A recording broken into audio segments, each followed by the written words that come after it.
Hello and welcome to Confetti's Industry Week 2021. Only day 2, we've had some astounding talks already, and you're going to strap yourself in for another brilliant one today. A massive thank you to Trevor Plunkett, who's going to talk about life on the road as a tour manager, interviewed by our own Spencer Wells, head of Denizen Records, so quite a pairing. They're going to be talking about life on the road and what it takes to be a successful tour manager. You can still book on other talks. It's not too late. If you go to iw.confetti.ac.uk and fill your boots for the rest of the week. There are prizes galore for sharing your experiences on social media. Just use the hashtag IW21. So let us get going. Without further ado, can I hand over to Spencer Wells and Trevor Plunkett. Hi there, everyone. Good afternoon. As John said, my name's Spencer. I'm from Denizen Records, which is Confetti's own record label. So today it's a great honour for me, absolutely great honour, to introduce and interview a very dear friend of mine, and with my hand on my heart would say that touring would never have been the same without him.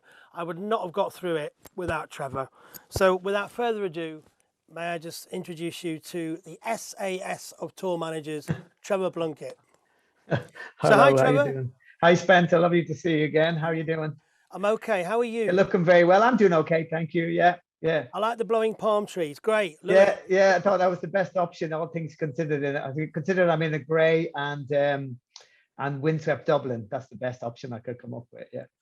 So I want to begin today. I've got quite a lot to get through today, a lot of pertinent questions, but I'm going to kick this off with, how did you get into being a tour manager? How did you get into the music business, Trev? Well, it's a kind of a long story, really. I started off playing in bands in Dublin, around the mid 80s or something like that. Giving away my age there, but U2 had been the school band, would you believe? So we'd seen them. They were the first band I'd seen play. So I was kind of fascinated by it. And then everyone was in the band. If U2 could do it, then anyone could do it, was the attitude, right? So I played bass. I was a bass player around town, played in a couple of bands, but I wasn't particularly great musician. But where I had the knack was to say maybe organizing everything. I was great at booking the studios and coordinating the vans and doing all that sort of small stuff, And I suppose I noticed there was an opening for a bit of roadieing around. Anybody who became any good at being a backline technician all left for London. So there was very few like backline technicians or roadies in Dublin. So I kind of started hiring myself out to different bands.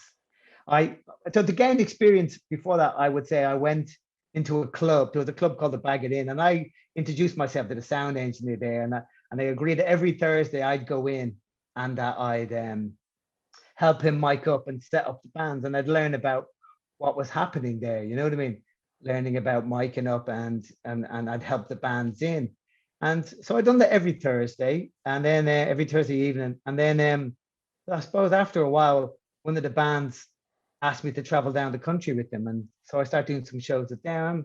And then it built up into being a bit of a backline tech around Dublin for a while, And then I think the first few breaks was Maria McKee, that song Show Me Heaven. She came to Dublin and she took me on tour, around Germany and stuff like that. So that gave me experience then. And when I came back to Dublin after that tour, then I ended up working. I got a job with this Irish folk singer, Mary Black, and that turned into like a good 7 years of. She toured everywhere. You'd go to the White House for St. Patrick's Day. She'd sing for the president, or she'd be an Irish ambassador in a sense. She'd be flying everywhere to do those shows. So it was another amazing way of building confidence. And on those shows, I was the stage manager, come production manager, that sort of stuff. And interestingly, she ended up inviting David Gray on tour. She recorded an album of his songs before anyone knew who he was, kind of outside of Dublin. I had met him a couple of times in Dublin, just doing some shows. And then, so he came and opened a few shows for her. I got on well with him. And then he asked me to come on the road with him. he just made that White Ladder album. Really, we had the plan. The plan was to sell 2,000 copies of it out the back of a van around Ireland. So I went off as a roadie on that. Went off with the roadie on that, and then things just they had a few tour managers, but just I was always like, I thought I could do a better job, and in the end they gave me a chance, and then I ended up tour managing that. And then, And of course, that whole period went crazy when that record just yeah, blew up. it went from being in a splitter van 18 months later into private jets around the States. Yeah, very quickly. So Hold On to Your Head was what happened there, really.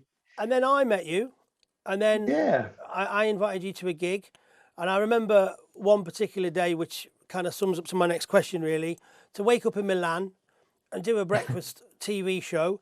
Lunchtime, you had me back in London, where the artist did a afternoon show on TV, and then we all ended up in Paris the same night for a gig. Yeah, right, okay. And life was never the same. It was like that every day.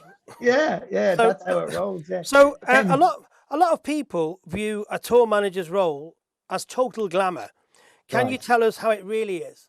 Well, certainly, interesting question there. I suppose the perceptions are very glamorous, all right, but everything, once you get hired as a tour manager, it all boils down to you. Everyone's like excited to have a tour manager. He'll sort everything out, and so everyone comes to you with the like logistics. Say for a day, like you just explained, that I had to arrange all the travel. I had to arrange all the. I had to liaise with each of the TV studios to let them know we were bringing and what our requirements were from an audio perspective, and then work out the logistics and make sure that all rolled and went smoothly, really, So what sort of duties do you have to undertake on tour, and how much prep actually goes into each show, each gig? Yeah, well, yeah.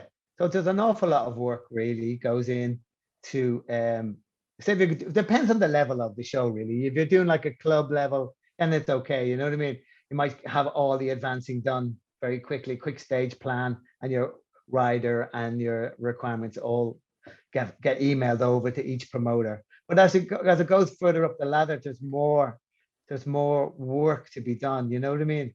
Between bus parking, truck parking, on days off, logistics, visas for different countries. So the prep is very important, really, I suppose. It's putting your mind down, sitting down. So I would normally work out, for every show we have to do, I would spend one good 8 or 9 hour day planning each day. So if it's a 14-day tour, I'd have to spend 14 days preparing for that. So just to get into the nitty gritty on this now, I remember you saying to me the other day about that, like 2 days on, 1 day off, or every single day it's costing money to keep that tour bus and that crew. Yeah. So once you've loaded the trucks and the buses, and we're rolling out, say if you have 2 buses and you have a big truck or 2 trucks, you're spending probably 16 or 17,000 pounds a day. So you don't want to be having days off. It costs too much money every time we go to. So you got to see what the singer can do, or what way the show will run. Can we do 3 shows without stressing out the vocals, or can we push it to 4? Depends on the artist, really. But every day off is cost you money, really. So what time would you start in the morning in the hotel room planning the day? What time would you start? Well, all the planning is done prior to we go out on the road. Okay. Right. So okay. I'll be at home, or it may be in a hotel room if I'm doing a promo run. But in terms of a concert tour, it's all done. It's all down to the planning. Planning, every aspect of it needs to be done well before you arrive on the day. You need to have your time frames worked out. So, a basic day in, say, in the arena would be like 6:30, 6:45 a.m. We walk through the building. We'll have to do a walk and chalk with the local riggers and our rigger to figure out where we're going to put each of the trusses and hoist everything up, And then the backs of the trucks will probably open at 7 a.m. and all the equipment starts rolling in, and then the build will start happening. And they have to build the lighting. Hopefully have that up in the air by midday, and then the audio will come in, backline at 1 o'clock, and then we're all aiming to have everything up and starting to sound check and run everything at 4 o'clock for a sound check. That's the first half of the day up till 6 o'clock until the doors, and then the second half of the day then rolls once the show opens, and then you're into a whole different headspace once the doors open. And while all this is going on, Trevor, you're dealing with emails incoming. Yeah, like I would say I'd get an email a minute from the start of the day to the finish, depending which territory you're working in. So there's a constant amount of emails coming in all the time. Yeah. Is that from labels, information? So everything, yeah. So depending, say we've got a promo trip, and mostly say you're doing a tour, but the next morning we're going to drive overnight down to Berlin. But once I get into Berlin, I'll have to have my production manager in at the venue. I might have to have the artist up and showered, and we're going to a radio station to do breakfast TV at 7 a.m. So I might, the night before that, I'll be prepping all that TV studio or the radio show, giving them all the information that we have, that they require to make it an easy day when we get there, if you know what I mean. So stage plans, audio equipment, what we're bringing and what we require. Yeah. And I was going to say also, it's very true that while the band are in the bar in the evening, you're upstairs on the computer working out the next planning. Again, as I say, there's loads and loads of people looking for information out there. Once you're the tour manager, everything to do with the live show gets compressed down through you. So the management are looking for budgets off you. The record label are looking for promo information and budgets. The TV show is looking for stage plans and arrival times and personnel lists. So depending how busy your calendar is, but there's always a load of emails that needs to be addressed. So everyone usually arrive in a hotel in the evening. I'll have to spend a good hour, 2 hours just clearing my inbox, because if you let it get on top of you, that's when the stress starts to build and you start losing ground. Yeah. How so you have to stay on top of it. How tiring would you say it is to be on tour, Trevor? It can be exhausting, but you need to be, I think if you don't stay on top of your emails and things start playing in your head, then you can probably not sleep well. If you can get all your work done, then you sleep well. You need to keep fit as well, keep some exercise going on, the stress of it can be quite overwhelming at a particular level. Now it's fun up to a certain point, So say when I started with George, we started off with a crew of 15 people. 15? Yeah, and then by the end of it was 55 people. So trying to manage 55 people is a lot different than just having like 7 band and 7 crew, I was going to ask you, what qualities do you think a tour manager needs? What qualities do you see in yourself, and what value, what kind of what is the nitty gritty, what skills do you need? Yeah, I think you need to be quite laid back. Yeah, you probably need to be a workaholic as well, to keep yourself, because it's an awful lot of work. Presence of mind.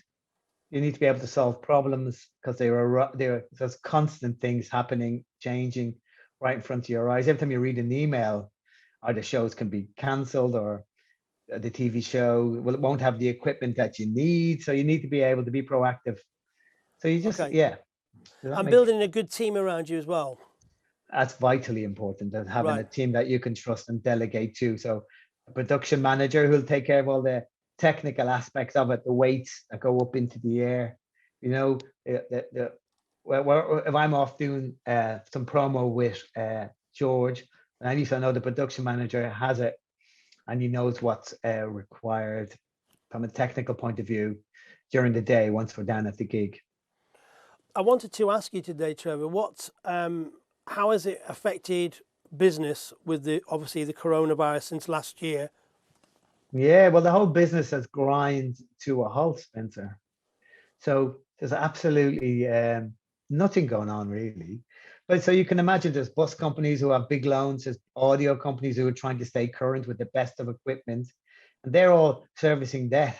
And so with no income coming in, I think there's a big question mark over which companies will survive really. You know what I mean? It's heartbreaking, to be honest. And when you kind of think that you was about to go back on tour, weren't you, when the coronavirus I was doing the 20th anniversary of David Gray's White Ladder tour. We had on the 13th of March, nearly a year ago, on the day we had all the equipment loaded in, offloaded 5 trucks into a rehearsal space. We were doing 5 days of pre-production rehearsals. The band were in John Henry's. We're all moving out there. I'd offloaded everything. So stuff was starting to go up on the hoist at 4 o'clock in the day, and the phone rang and said, "Listen, Trevor, this tour isn't happening. We need to pull the plug on it." So yeah, then the stress built. Then I had to ring all the suppliers and say we weren't going out the road due to coronavirus. And the whole impact of it at that point hadn't hit. So everyone was looking for all their money. Yet we hadn't earned any money or had any money to pay anyone at that point, because the first show was 5 days away. So yeah, there was lots of stress involved at that point. A colleague of mine in the room actually just mentioned a very pertinent and valid point. How do you think things will change with obviously Brexit once things return to some form of balance, whatever that may be? Yeah. As a tour manager's point of view, is there all these new rules that you've got to adhere to? Exactly. Normally we would just pile on a bus, send a truck over, and first show would be in Belgium, and then we'd go into Amsterdam and then down to Germany. It wouldn't be a problem. But now with the current laws is an English trucking company can only drop, say, go to do the first 2 shows, say goes to Belgium, Amsterdam, and then has to drop everything and return to the UK. So that's not ideal, is it? If you got a 14-day tour.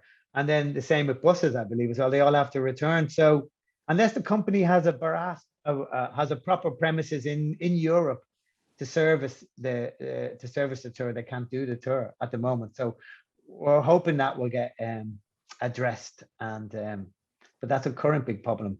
But also then visas as well. They'll have to be applying for visas, work visas for everyone. So just more paperwork, more expense, you know.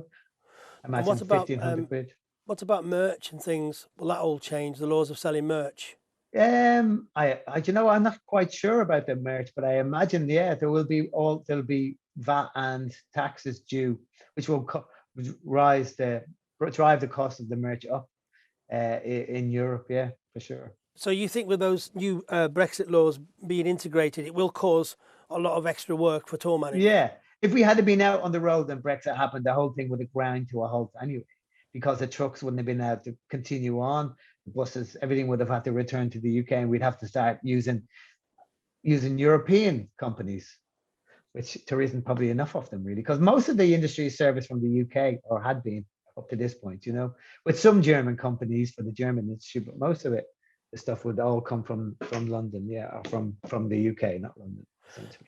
So I want to ask for our students today, at what point would a band or a band that has a manager think it's the right thing to get a tour manager? At what level do you think, Trevor? Yeah, I think once there's a single on the radio and there's some scheduling issues and the thing is starting to gather momentum, is when I'd get a phone call. And I even on George Ezra, they'd already had a tour manager and things hadn't worked out. So I got the phone call, would I be interested?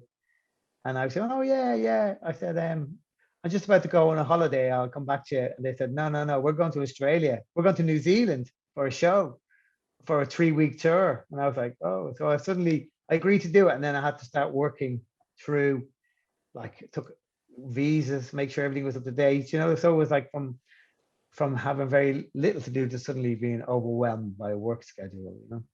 But you didn't do the holiday then, no?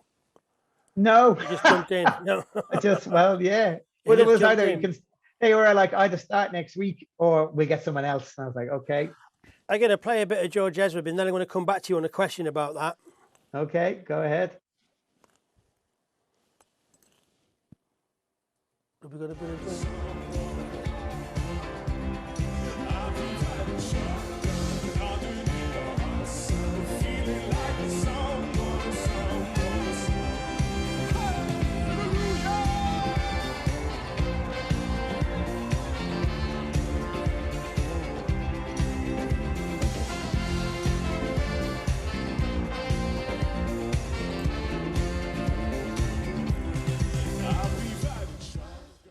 Now then, Trevor, do you know that song? Oh, remember those? I've heard that one so twice. How many times? I just remember. I was just looking at a gig. I know, right? I think I've heard it every day for about 2 years. But I just remember live gigs there and how much fun they can be. I think that was Glastonbury. I know, that was Glastonbury. Yeah. So that leads into the question.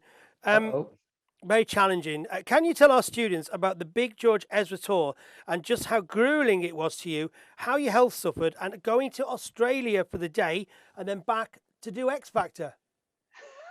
That's right. Well, that was so we're in a promo run at that stage. So it was agreed that we went up to Liverpool to do one of those, those radio Christmas, early December events that they have. Yeah. In the big arena, in the Echo Arena. So it was like we're doing a 20-minute set there. So we went up to Liverpool on the Friday, and we done a live set there. Then all on a bus down to Manchester Airport, and then we flew to Sydney. Arrived in Sydney Sunday night. We're a bit bewildered on the Monday. We had a rehearsal on the Tuesday and some promo. We done the live TV, the live music awards on the Wednesday. Left on Thursday, got back Friday afternoon, and did X Factor on Saturday in London. Yeah, that's just that's just a normal week of promo activities. Like, I think we spent more time in the air than we did on the ground. That's crazy. That's a crazy story. And so, how many weeks would you say a year that you're away from home on a big tour? Well, it was I see them as big campaigns, isn't it? So just could be the first stage. So it's the first stage of it. If a single comes out, and if it gets on the radio, then all the promo will fall into place. You know what I mean? So it will be say UK promo, which would be TV shows all in around London, from Saturday Kitchen to Dancing on Ice or Art on Ice or whatever, to any of the shows you can get to try and get this song in front of an audience to build. So who's getting those shows then? Is the label getting those shows? That's a record label thing. Yeah, the promotion people at the label would be doing that. Yeah. So do you liaise before we go on tour? Yeah. So before we go on tour, there'll be a big period of promo. It could be 4 or 5 months of promo where you're working your way through Europe. So there again, the band will need to be rehearsed, but not to a production show level, but in a small rehearsal room. And then for the songs that they're either going to mime or play live, and then we need to work on some stage plans and what technical equipment I'll need if we are playing live, because we need to mimic that, say, to have the same soundboards and the same in-ear systems with us for the TV show. So you're going on tour with an artist or a band. How many weeks of pre-production would you do? You mean for the band in rehearsal? Yeah, and stuff like that? In rehearsal, yeah. So the band will probably spend 3 or 4 days in a small studio, maybe a week in a small rehearsal space, just the band and maybe the backline crew, getting to know the songs if they don't know them already or they weren't involved in writing them. So they'd spend a week preparing that. And then once we step up from that little small rehearsal space into a production space, that where I've hired all the equipment and I have all the staff, that starts costing money. You're probably spending 10 or 12,000 pounds a day then. So you have to keep it to a minimum. What is the minimum amount of time we can get this show together in? So maybe we'll do 4 days there, spend 2 days building this set, and then a day or a day and a half with the band, and then take it all down, put it in trucks and take it to the first show. Or sometimes we would have a pre-production day. The last day after we've left the production space, we'll do like a setup day in the arena, maybe in Leeds Arena or something, So you choose a venue and then go to the venue and set everything up as a dummy run there. Yeah, well, so wherever the first show is, we try and get that the day before. So we'll have done all the band rehearsal, then we've gone into production rehearsals, and then we'll try and do a dummy run. Because you have to try and offload everything, work out so we can get everything ready for 4 p.m. sound check. So right, very first couple of days, people are still learning how to build the stuff. So we might have to be going in at 6 or 7 a.m. and try and get it down to maybe an 8 o'clock get in if we can, Would you be responsible for bringing in the lighting technician and the guy that does the sound as well? Yeah. So what happens is, say there's the band's management then are getting requests for all sorts of technical stuff, all sorts of live stuff. So they don't know they don't know half the stuff they're being asked. So they'll hire me and say, listen, there's the agents have sent a list of tour dates. So then I'll have to look at that and see if they have any crew. Usually they might just have a backline guy or a sound engineer, and I'll have to build on that. Maybe get depending on the level of the show, bring in a drum tech, keyboard tech's very important, you know, playback techs, keyboard techs, How do you know and these then sound people then? engineers. Ha- How Have do you, sorry, yeah, have you built up that network of contacts? well, yeah, you do have a build up of contacts, indeed, yeah. But then again, there might be an MD who's on the show taking care of the bands and the music, and he'll come to me and say, "Listen, I really worked with this great sound engineer. I'd really like to see if you can get him." So I'd be open to all of those suggestions, you know. Or if you went to see a gig and you really thought it sounded amazing, you try and find out who's the sound engineer on this and what system did they use, and you must say that would be great for George Ezra. Let's go find that guy, you know. So I'm So, constantly going to gigs and using it as a way of learning and finding out more and finding the best people. right, okay, yes. So then you've got a pool of great contacts that you can call Yeah, upon then. yeah, So, exactly. say obviously before pre-corona, you were going out there and building that network. How difficult, how much of a challenge was it to book those guys in advance? So you'd be booking those people, say, look, we've got a tour coming up in Yeah, 6 months. Or yeah. how You'd difficult was need that? soon as you get the date in, soon as you can get the management to send you the dates, you need to start trying to pin people down. But as a campaign gains momentum, people have to make it their first priority. I'll be saying to you, I have 6 months work with George Ezra. I don't know quite how many days it is, but I need you to make this a priority. Would be that something you're interested in? And they go, "Oh no, I'm doing something else. I'll try and do what I can, but I'm just looking for you to be my number one sound guy, be a monitor guy or sound guy. Make this show your number one priority." Then I'll be like, "Well, here's all the dates, you know." So a lot of those contacts that you have, and a lot of those guys that bring that to the table, are they self-employed and are they Yeah, working how does it work? they're all freelance sound engineers, freelance backline technicians, freelance stage managers, everyone. Yeah, freelance or run their own little companies. Yeah, Great. Okay. yeah, Do you have a relationship with the agents as well? yeah. I do. Well, as a tour manager, because the agent will be looking for information from the management company, which they won't have. So they'd be saying, "Trevor, there's a venue. They're looking here." They send you the contracts to read over to make sure that the stage times are okay, the doors are okay. So I have that. The agent will send me the contracts, and I'll have to read through them all to make sure they're all like there's nothing crazy in there, you know. Is That this for they're each individual venue, Trevor? yeah. There'll be a contract for each individual performance, or it might be a contract for 3 shows in Germany, you know, Right. or in a particular region. Yeah, but you just have to read through the contracts just in case, because you'll find some silly things in there, you know. What kind of silly things would be in there? Would you expect to find? Yeah, they might have a thing where they decided that they won't feed everyone or they won't contribute towards feeding people. Well, that'll be in the small print, you know.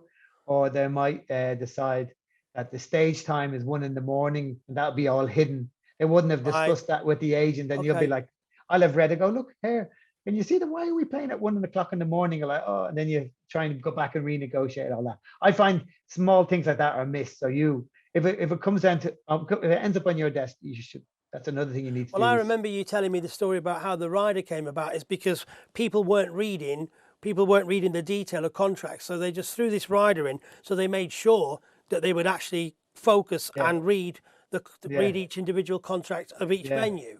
When I send a rider, I need you to sign each page. I used to do that and get them to send it back to me so I know they've read it. That's good. I was going to ask you about ticketing as well. Do you kind of like total up any tickets at the venues to make sure No, nobody's so been once the show starts, the next stage of it would be once we've got through the sound check and all that, and we usually have catering in. Once the doors open, then I have to go around to the box office, speak to the show rep, and say, "How is ticket sales? Can we release any seats?" Say maybe they might have held some seats back right? because of Okay, restricted sound view. So once, like, just before the doors open, I'll be like, "Oh, just 30 seats either side of the stage that weren't sold, but we could sell them now because I've lifted PA up a little higher. You can sell them at restricted view price." why would So the I'm seats not constantly be? doing. Why would So they they not? didn't sell those seats because Right. they thought that they people wouldn't see anything depending on the Oh, set okay. that the show was brought in. So then my view is to try and my role, one of my roles would be to try and sell as many seats as possible. That's So great. if it means me bringing up the speakers a little higher or pulling back the back line, the back drops, so that opens up more seats on the side, I could sell them as a restricted view if there's a demand, you know. And when you go to talk to them about the ticket sales, are they always quite okay with you, or are they? Yeah, Yeah, absolutely. I would been great. around those theaters for years, and I go, "Hey, how we doing? What holes have you got? I think we can release those holes. Can you?" Or I go, "I don't know what exactly those are," and they might bring you up to some seats way up in the gods, and I'm going, "I think these seats are okay. I think you can put these seats on sale." But then also there's a show. If your show isn't selling, you know, you might have said you're selling 7,000, you're in a 7,000 capacity, and you've sold 5,000. I'd be like, I want those seats all covered in a big black drape so that they're not big red seats, big red empty seats Right. for the artist to see. So I'm involved in all of that. That's incredible. I love that. That's great. Yeah, So yeah, because yeah. you don't want them looking at that thinking Yeah, that no that was one's here. Little do they know right. about the 5,000 people who are down on the floor, you know? Yeah. You mentioned there briefly, and this is something that I want to just talk about. Your role also includes bringing in catering. Yeah. Oh, yeah. Yeah. So, yeah. Well, once you get into the contracts, you'll see that it wouldn't be an artist cost, but the promoter will have agreed to feed everyone. Yeah. And rather than sending everyone out to a restaurant, it just breaks up the day. So it just makes more sense to bring in a catering, which is usually about 3 or 4 people, a chef, 2 chefs, an assistant. So yeah, so I have to go to a catering company, get them to price it up, you know. I could be I remember when you brought in popcorn caterers for a yeah, tour that right. we did.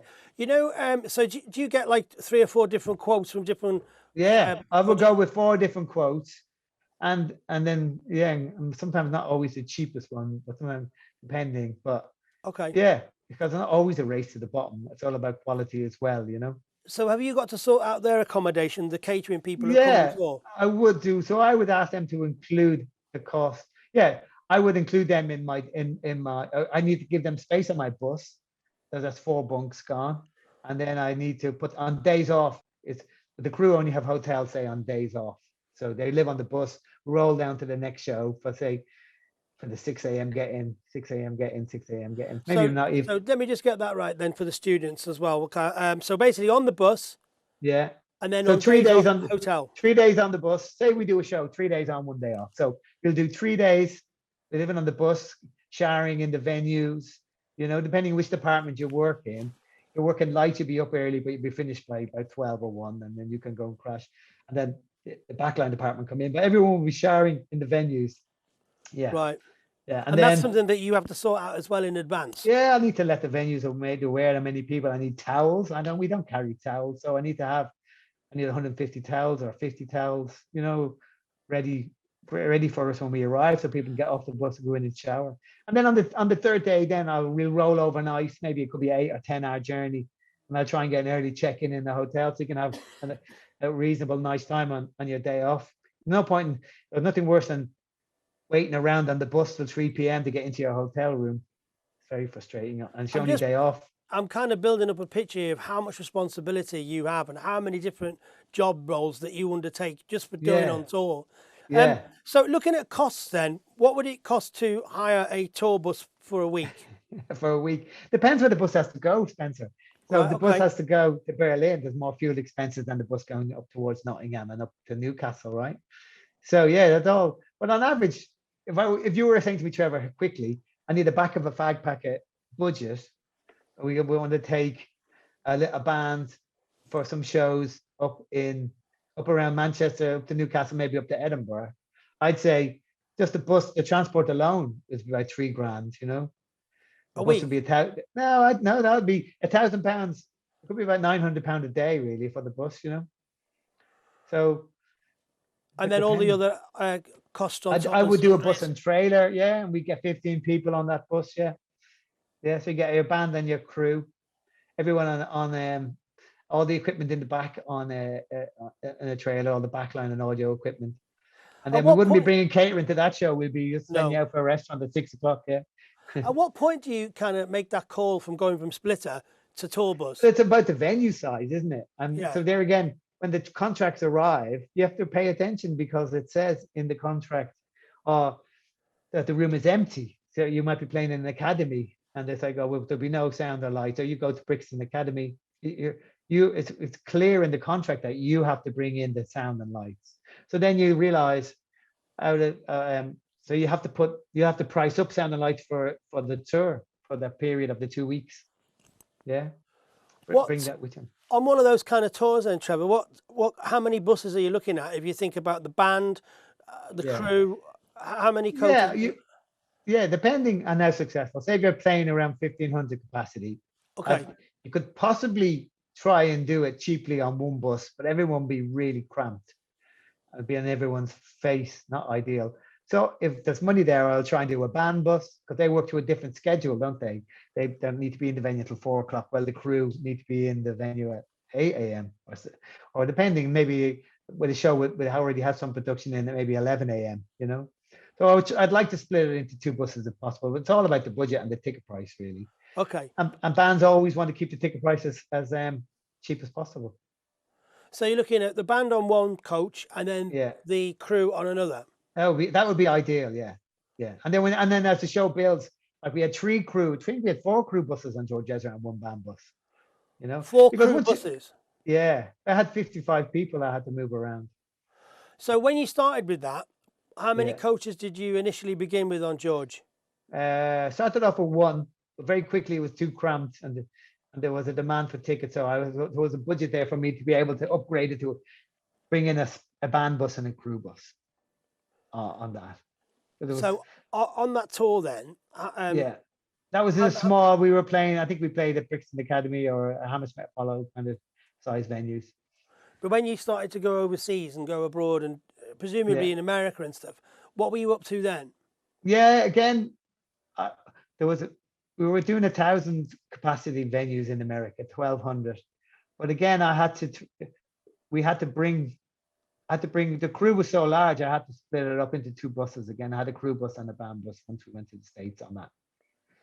I'm just trying to get a sort of to measure the immense work and planning that would go into that by working every day, attending to the emails, doing the calls, booking the promo. So that the key is once you're at home or any moment that you have, you're like planning and advancing, talking to your production manager. How do you think we should sort out this problem, that problem?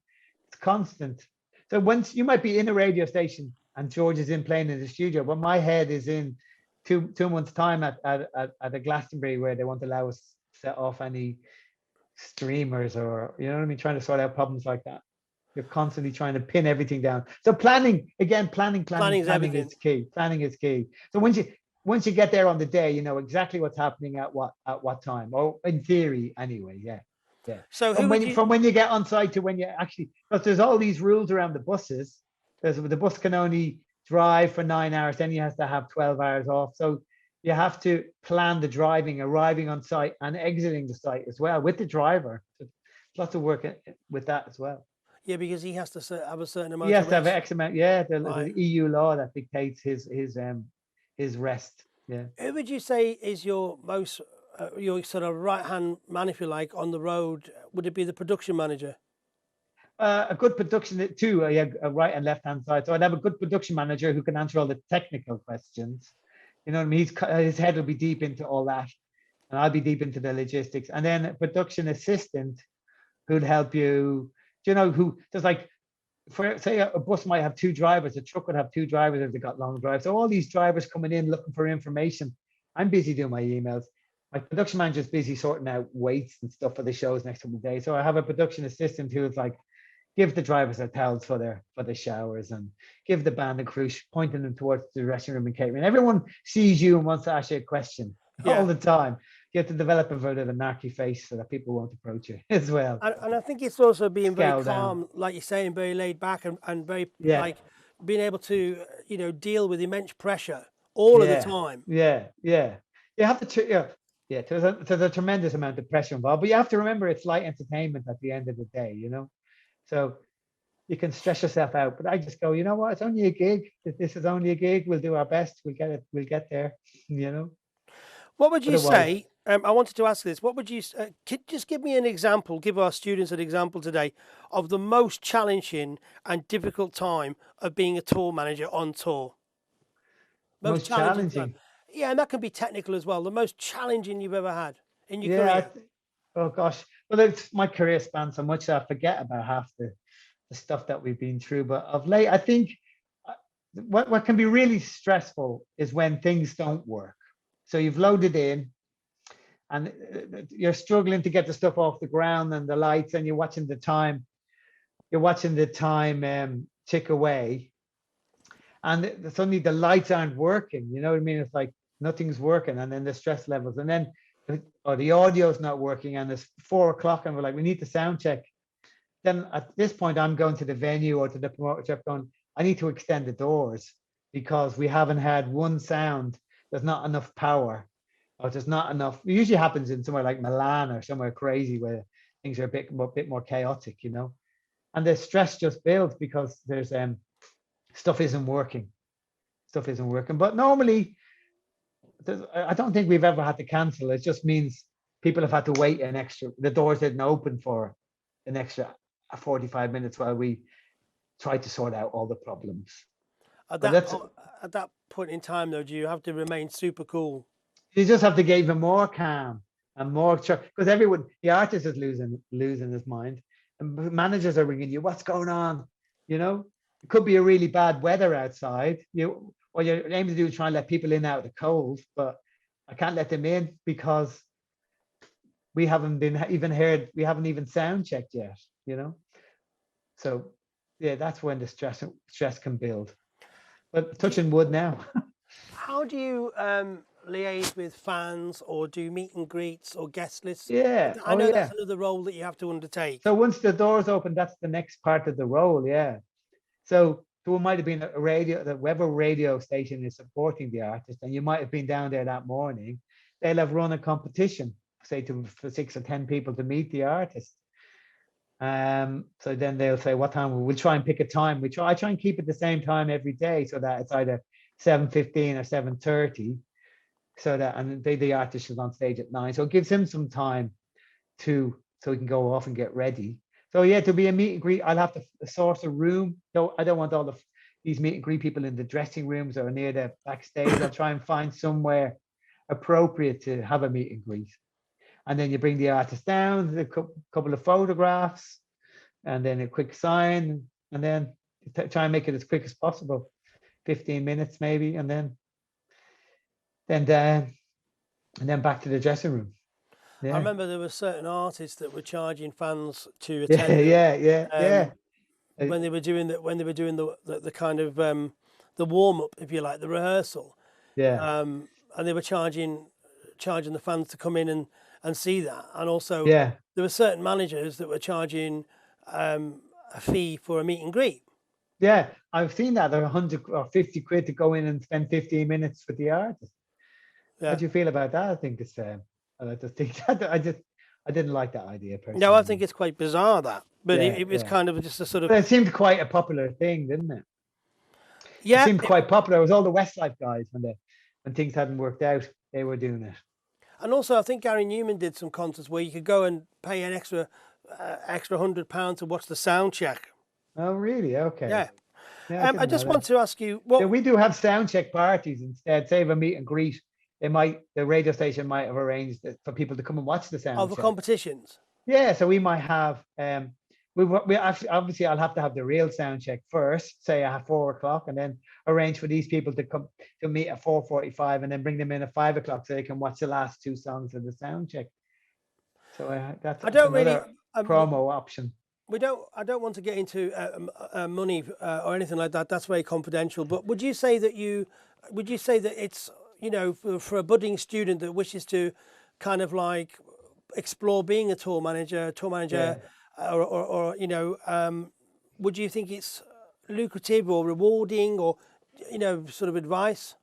Yeah, I would say, listen, try and get in with a local band. Start small is what I'd say. Maybe offer your services. If you have a van, try and say you'll drive them around or help them with their gear, and just build up slowly. Maybe just do it for PDs initially. Because it was a band, that's how I started, really, just helping out a band, and then they offered me a role just setting up the drums. So yeah, I would say you might be prepared to even work for very little if it's something you believe you could do or you're interested in. I had a burning desire to do it, I suppose. You know what? When you mentioned a PD, what's a PD? That's a per diem. So it would be it's the pay per day money. So you just have some cash in your pocket so you can get yourself some. It's usually on top of the wages. It'd be like a 15 or 20 pound per diem that you get every day away. Okay. Yeah. So mostly saved. It's all saved up and used on your day off. You might spend 15, 30, 45 quid, you 50 quid in your pocket for the day off. And you go and get yourself a nice lunch when there's no catering. That's really what it's about. So hopefully you're not spending any of your wages when you're away, because you're putting yourself through this grueling experience. You want to go home with having made some money. Do you? I was going to say to you then. So, giving some advice to some young students, it would be kind of to get involved, grassroots level, ground level. Yeah, I would say grassroots level. Even if you go in at a higher level, people would expect you to work for nothing. So I would suggest pick a band that you like, and then go down and befriend them and say, hey, I really like what you do. Do you need a hand with stuff? I'll help you with your guitar to the back. You know what I mean? Help you with your guitar to the van. And then, are you doing some shows? I'll see if I can get better deals. Ring the local splitter company. Say, listen, I have this band. They're going to be touring a lot. Can you do me a deal? And try and get a better deal than they get for just a one-off show. I want to ask you a question. So we had a lady called Kim Hawes, who was the tour manager for Motorhead, was it? Yeah, for Motorhead, and spent a lot of time with Motorhead through the years. Yeah, do you think? amazing. Do you think it's a very male-dominated career being a tour manager, or have you worked with female tour managers, and just your views on that? Yeah, I have worked with some great female tour managers, and I think it's a great an opportunity. I think they do a great job, and I feel that the industry does need to open up more to allowing women come in and work, in the industry. I have a friend who's a female sound engineer, and she struggles a bit now with just, she has a young family, so some bands are open to her, delegating it out, and some bands aren't. So it is a struggle, really. I think it needs to change at the very roots, really, people's approach to it, Okay, I want to ask you your funniest moment on tour. Oh, Janie, gosh, my funniest moment. Well, it could be funny for some people, but I remember I was boarding a plane. We were in Amsterdam, coming back to London, and I'd checked everyone, and we were getting on, and then the phone rang, and I was like, "What? That's the keyboard player." And I was like, "Hello," and I was going, "Where are you? Where are you?" And he's like, "Oh, I'm still in the hotel. I just woke up." I'd left him behind in the hotel. I'd forgotten about him. So he missed the lobby call as well, but he was left behind. So how did that go down? So that could probably be that didn't go down. Well, he kind of laughed it off. Luckily, we were on our way home and not going to another promo place, another promo show in another country. Luckily enough, I was probably a bit more lackadaisy because we weren't going on to another show. But normally, if we were going on somewhere else, I'd have been a bit more on it. Okay, yeah. I'm going to I just want to ask you one more question, then I'm going to move to some questions from our students today. That'd be great, yeah. But my last one is, what advice, really, can you give our students today that were perhaps thinking of becoming a tour manager once they leave education? Any golden nuggets, any golden tips, any sort of like Trevor advice? Yeah, I just think it's just you just need to find the band that you really like, and I'm trying to think here, Spence. I think that you need to believe in yourself, and bring a good, strong confidence to the conversations that you're going to have, with the bands or the management team. Just be relaxed and calm, and see if you can charm them into trusting you, really. Yeah. That's great. Yeah. Well, we've got some questions now from our students. It's over to John. Hi, Trevor. This is brilliant. Thank you for doing Industry Week 21. No problem. We've got so many questions from students. Oh, no. We'll try and plough through as many as we can. Okay. We've got quite a few on the the fact it's grueling being on tour and Sure. how it can take its toll on mental health. So Sure. have you got any tips for how people can ride that wave and keep mentally and physically healthy on Yeah. tour? Yeah. Well, I try and come up with like a fitness routine. Say maybe I go into the venue at 7 or 8 in the morning, and I oversee the initial load in. But once that happens, I go off and I get my yoga mat, and I find a quiet room that hasn't been delegated as a dressing room, and I'll probably do a good 45 minutes of some yoga and stretching before I've set up my office as such. So you need to try, and even though it's all gone chaos around you, you do need to find your own space into amongst it. Switch off your phone for a little while, step out of it. Or I find if it's a nice summer's day or whatever, you could plan that once after, maybe before sound check or after, you might try and get a quick run in, go for a jog. And then there's a couple of industry people who offer some mindfulness stuff online. You can phone them and talk to them as well. You know what I mean? Once things start to get on top of you. Or you should be able to speak to the tour manager as well.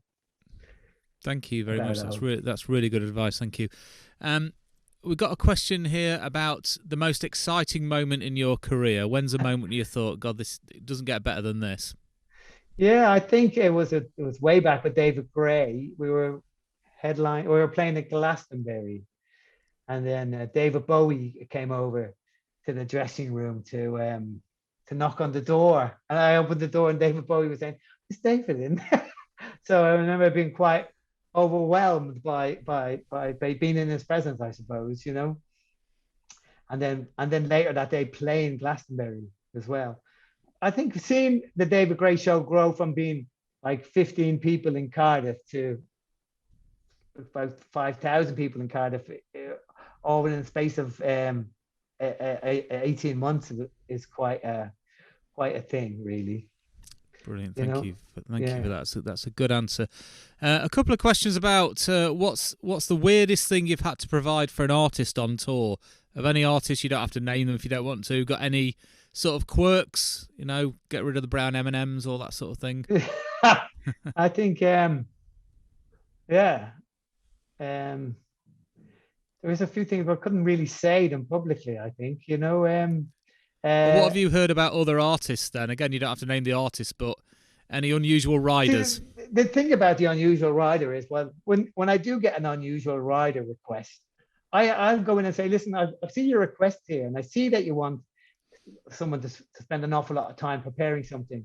But I just want to make you aware that all this comes out of your money, comes out of the ticket show money. So before you want me to proceed spending your money getting this done, just bear in mind, if you don't spend it on this money will be yours. Make it clear to them that they might be having a laugh by getting the promoter to do it. The promoter is using their money that they're about to earn. That makes totally, yeah. So that's what I do. I try and diffuse the crazy rider requests. I try and diffuse them down. Thank you. Touring at different levels, could you give us an idea of some of the costs? You mentioned about Brixton Academy, you need your own sound and lights.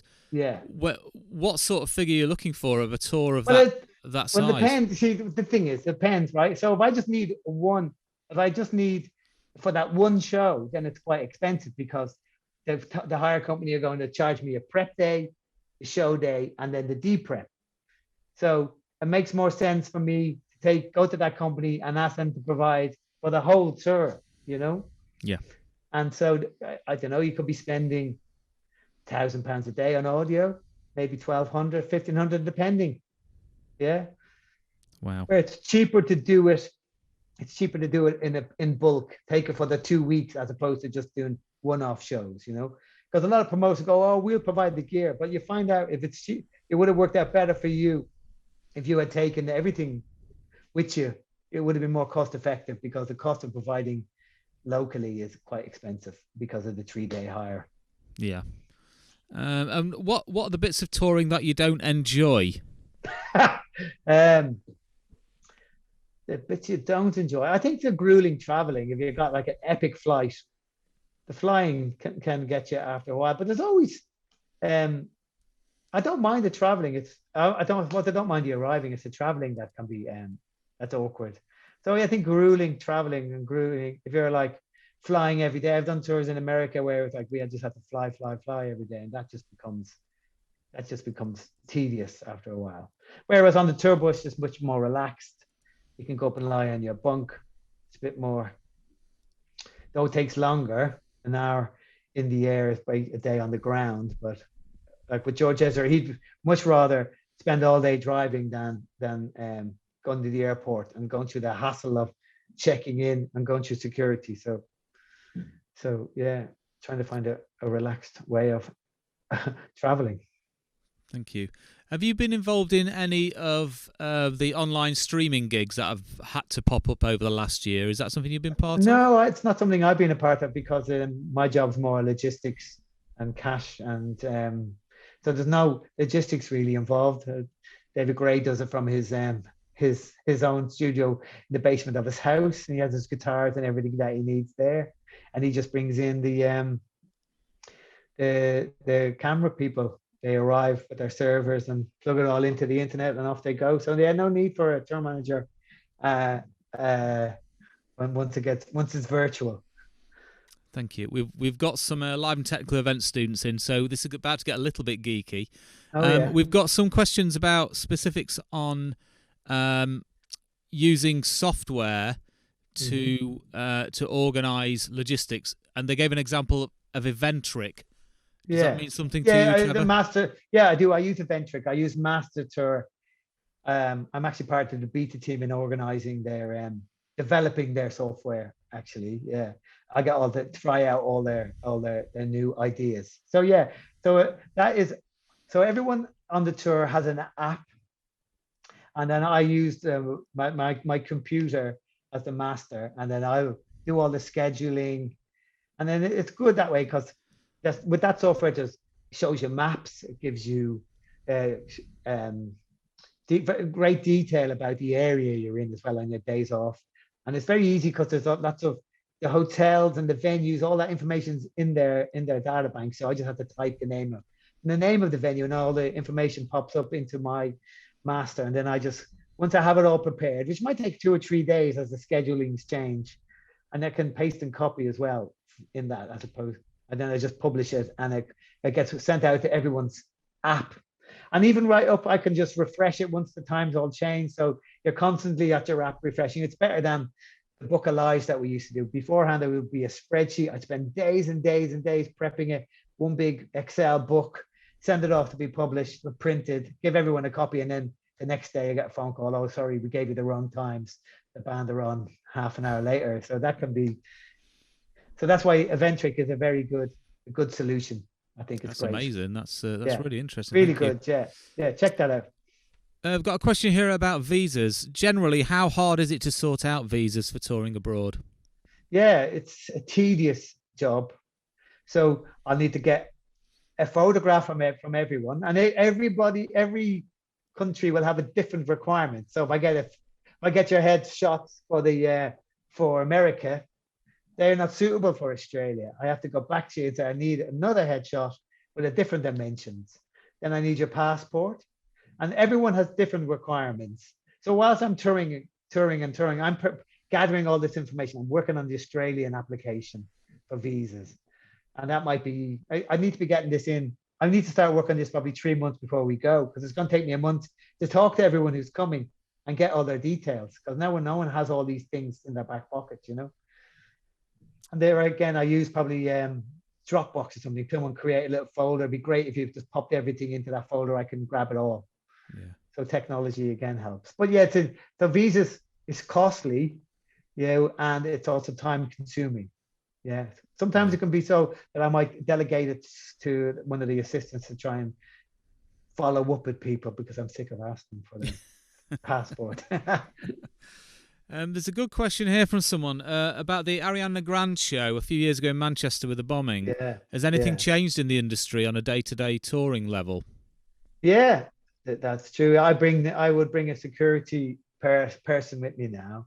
Now, it's not to look after the artist. I would bring this is when I'm doing that size venue, the MEN in Manchester. So he'll just check out the building. He'll have worked on an exit strategy in case things go wrong. Get me out. I can grab the artist and we get out of the building quickly. So yeah, that's security is much more in the front of your mind now than say previously. So in the case of a bomb scares, I need him to talk to the venue how you want the ushers to help people. We have meetings about that every day, every venue, what to do in the event of a disaster or a scare or something. And that's the world over, Trevor. That's the world over. Yeah. That's probably worse in America though, because it's on a daily. People are armed over there. You get to the venue and they'll be like, what to do if someone has a gun? And that'll be in the dressing room, pinned on the wall, where you wouldn't see it over in the UK. No. Yeah. Brilliant, thank you. And is there anything you'd like to see change in how you work with lighting and audio rental companies? Or is it a very happy relationship? No, it's always strained all the time because I want stuff instantly. I want the price today. And they're like, well, we're working with another client, or I need to see this stuff working. Or they might say they have stuff and then they haven't got it and prices will go up because they've had to sub-hire it in. Oh yeah, it's a difficult one. They usually have an artist liaison, but they just kind of blow some smoke in your face really to try and keep it. Just to explain it to somebody who might know, is it a case that if a band are doing a tour, will you carry all the backline, or will you rent that in the various cities around England and the world? That's more expensive to do that. So, because obviously, if I'm renting gear, if I'm doing it like they say a local hire, that's a 3-day hire. But so if I'm going to the States, I'll hire it in the States for the period, not on a day-by-day basis. It's just more cost effective. And if I'm here in the UK and we're going into Europe, normally I would take everything with us because the musicians are just much happier with their own gear. You could get hiring some amps, and then there's like that speaker is not quite the same speaker. The speaker may not be the one that he has in the artist amp, all those sort of things. So it's just much more easier. Everything just goes much quicker when it's your own equipment. Yeah. In terms of setup. And typically for an arena size tour, how many of your own crew might you take on a George Ezra tour, for example? Yeah. So there's a core crew of so your band, and then there's an audio front of house engineer, and then there's a monitor engineer, and then there's 3 backline guys and a lighting designer. So that's the core of it. Yeah. So that will be when I start off. And then in the audio department, I'm going to need to bring in an extra 2 people if I'm doing an arena tour. I'll need to have someone who's going to help mic up on stage, and someone who's going to help the front of house guy. So that team grows to 4. Now I'll either talk to the audio suppliers about providing them, or people that we have worked with. They might be very good with computers and radio frequencies and transmitters. I need people who know that area. Then I'll also supplement that with I need a stage manager, because if I have 5 or 6 trucks, even though it says stage manager, his role is offing trucks and parking trucks and getting the stuff on and off the trucks in an efficient manner. And then so I'll have my lighting guy. So once I'm in this arena, I might have so much equipment that I need 6 lampy guys who come with the supply company for this tour. So the lighting department has swelled again, and then on top of the lighting department, there'll be an audio visual department now with LED screens, and they'll have a department of 3 or 4 people. So they'll all be brought from day to day, because it makes things much more efficient if you're using the same people all the time. So I'll be going to the supplier, this is what we need. They'll come back with a price and the staff requirements. Then I'm trying to accommodate them in hotels and on the days off and stuff, and on buses as well. And in terms of an arena tour, if we stay with those for a while, sure. How many tickets do need to get sold before you're in profit? It depends on how many shows you've done. You have to do, yeah. So if you're just doing like the UK run of 6 shows, and the ticket price dictates as well. If you're on your first record, I imagine the ticket price would be a lot lower than it would be if you have a massive back catalogue. So all those things, you need to be doing a lot of shows for it to start making profit, really. You know, the first couple of runs I did were barely breaking even. We're just break even, and then it was later in the year as the venues stepped up that we were, and there was success on the radio and people were starting to come, that there was some profit. But it's a difficult question, really, I suppose, to answer. Thank you. Question here: have you ever had any nightmare clients or divas, and how do you deal with them? So any awkward situations that you've had to diffuse with any of the artists you've been with? Well, no, not really with the artist, but I might have been. So I'll try and be.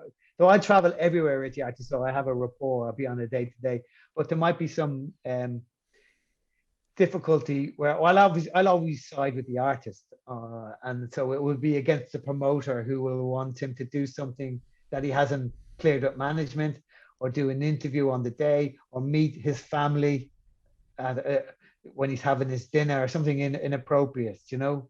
Yeah. And they haven't discussed, and everything needs to be cleared, exactly what was happening all through the day. We need to know. You can't just spring it on us. So if you spring on, oh, listen, my granny's outside, you come out and say hello, even that can be enough to send an artist over the edge, you know, because he's been at radio stations all morning. Yeah. He's been, and he's like, ah.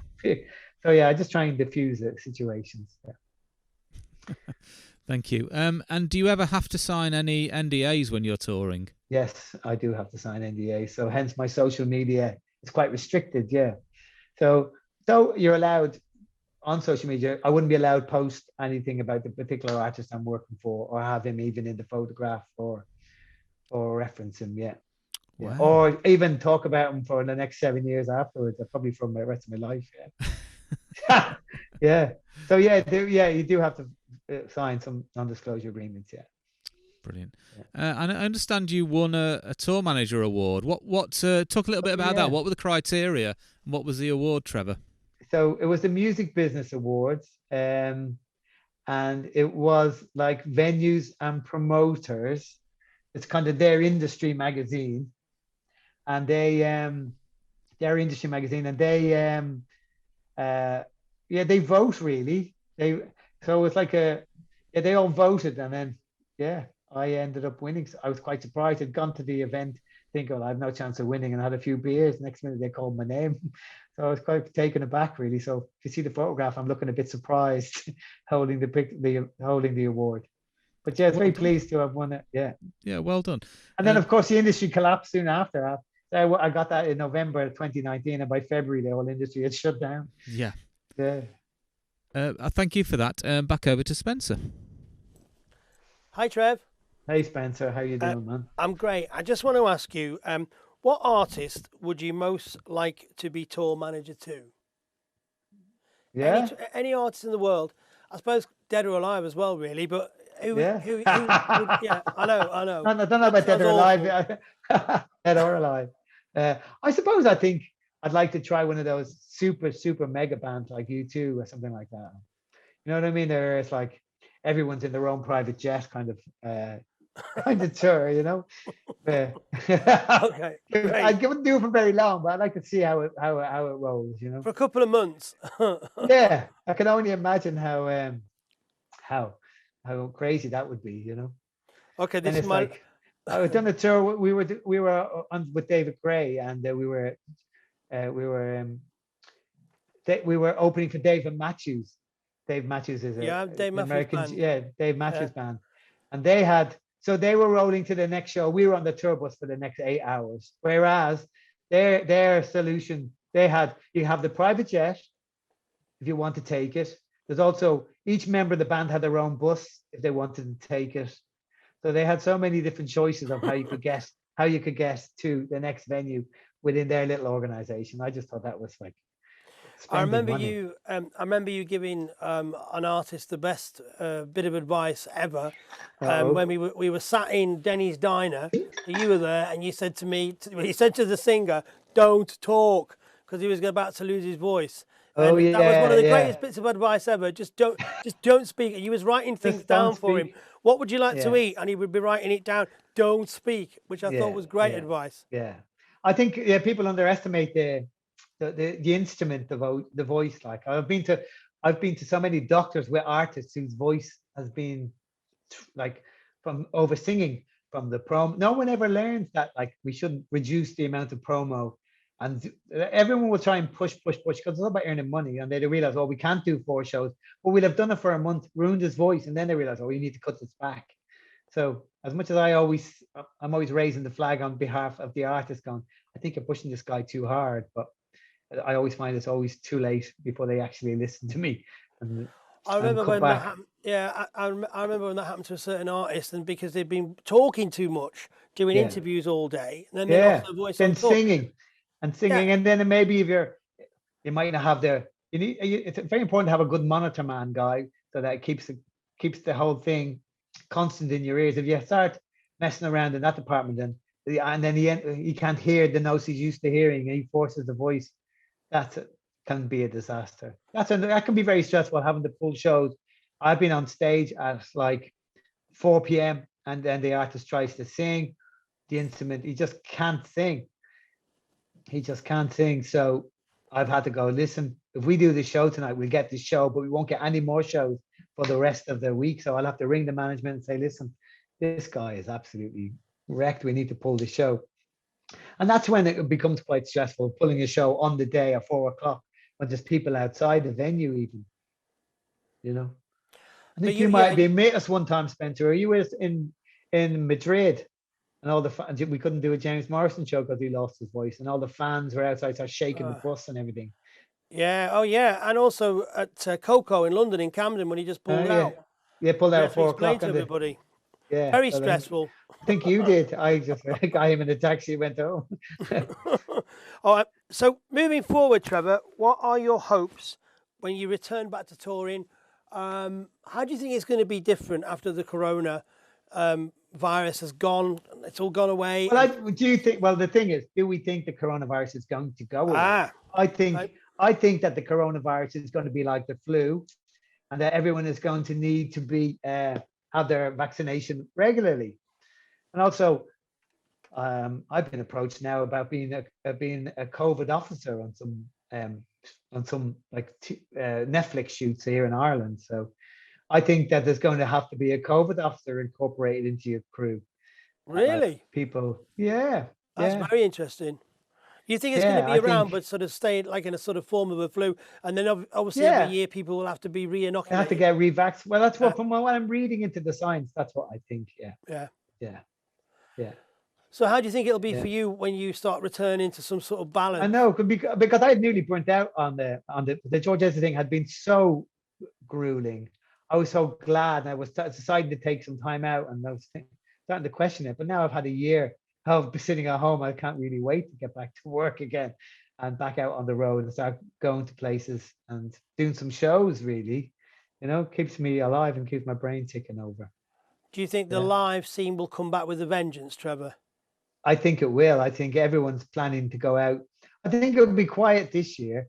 I think that once the coronavirus is under control, I think that it will all start opening up. Say this time next year, I feel that it will start opening up by this time next year. Yeah, let's hope so. I hope so, Spencer. Yeah. Listen, Trevor, today has been an absolute pleasure. It's been brilliant, very informative, and absolutely great. I can't thank you enough. Really? Okay. Well, I'm glad. So I was a bit nervous myself, sitting here, put myself in the hotspot. But thank you very much. You made it very easy, Spencer. Cheers.